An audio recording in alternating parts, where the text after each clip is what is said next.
Assalamualaikum warahmatullahi wabarakatuh.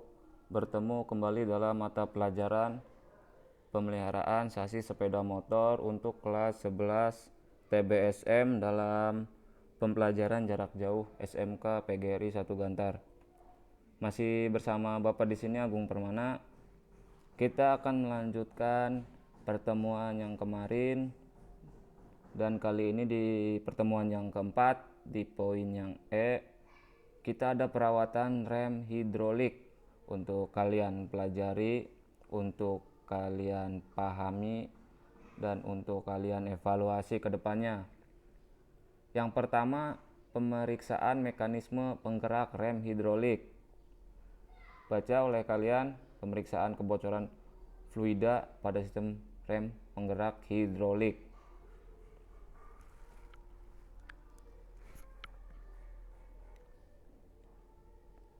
Di poin yang B ada pemeriksaan jumlah minyak rem pada reservoir atau master cylinder. Jadi minyak yang masuknya itu berapa, kalaupun ada kekurangannya itu berapa, karena fluida itu membutuhkan takaran yang pas untuk mengisi master cylinder pada rem sepeda motor khususnya hidrolik. Nah, yang di C ada pemeriksaan kaliper rem dengan secara visual saja. Apabila ada kotoran, segera dibersihkan dengan majun, dan apabila kotoran sudah menempel, maka bersihkan dengan air sabun. Lihat bagian-bagian pada kaliper rem sepeda motor hidrolik. Untuk di sini tulisannya tidak terlalu ini ya pada gambar, tapi yang jelas rangkaiannya kalian bisa cari dari sumber yang lain di internet, banyak tentang kaliper atau master rem pada rem hidrolik. Pemeriksaan cakram atau dis.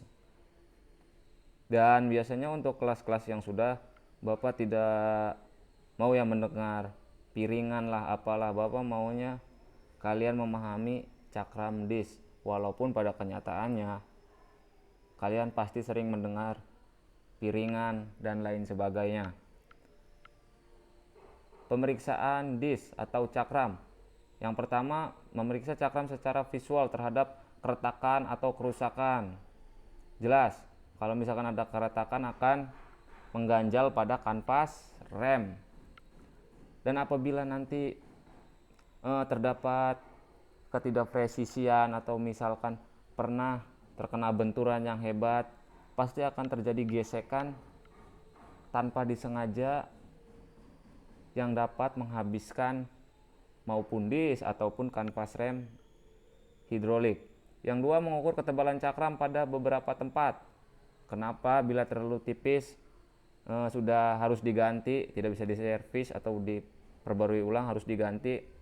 Karena bila terlalu tipis, disc brake-nya itu tidak bisa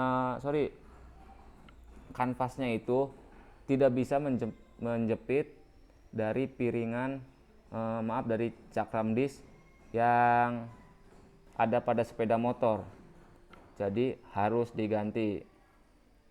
Nah, tadi tuh ini nih, brake pad-nya tidak bisa mencengkram si disc cakram tersebut. Sekarang ada pemeriksaan kehausan brake pad. Brake pad itu kanvas rem yang terdapat pada master rem hidrolik sepeda motor. Bisa kalian baca. Permukaan gesek brake pad yang kotor karena debu terlihat mengkilap, dapat dipergunakan kembali setelah dibersihkan. Jadi brake pad itu banyak debu hasil gesekan antara disc cakram dengan brake pad tersebut. Jadi jangan langsung diganti, coba bersihkan terlebih dahulu. Kalau kalian lihat visualnya, ketebalannya itu masih memungkinkan untuk digunakan. Yang ketiga, brake pad wajib diganti apabila ketebalan kurang dari batas servis yang diizinkan. Yang kedua, permukaan gesek brake pad terkena oli atau plumas. Jadi jangan sekali-kali memberi oli pada disc cakram ataupun brake pad ataupun master. Kalau mau dibersihkannya dengan air sabun, tapi tidak menggunakan oli. apabila terjadi gesekan, jangan langsung kalian prediksikan bahwa itu harus dikasih oli biar lancar.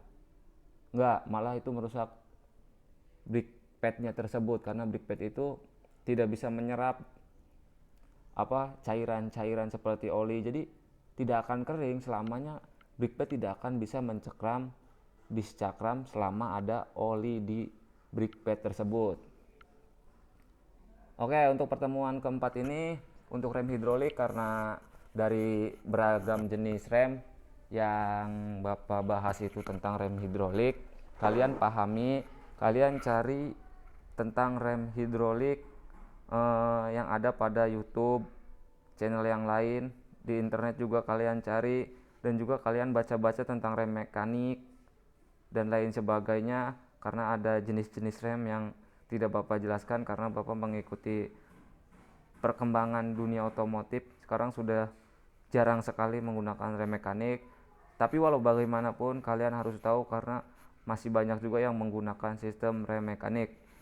Baik, untuk pertemuan keempat ini itu saja yang bisa Bapak sampaikan untuk kelas 11 TBSM dalam mata pelajaran pemeliharaan sasis sepeda motor. Kurang lebihnya Bapak mohon maaf yang sebesar-besarnya bila materi di dalam video ini kurang dapat kalian pahami atau masih banyak kekurangan materi yang harusnya Bapak bisa sampaikan kepada kalian. Karena berbagai faktor, ini saja yang bisa Bapak terangkan untuk kalian. Tetap jaga protokol kesehatan. Wabillahi taufik wal hidayah. Wassalamualaikum warahmatullahi wabarakatuh.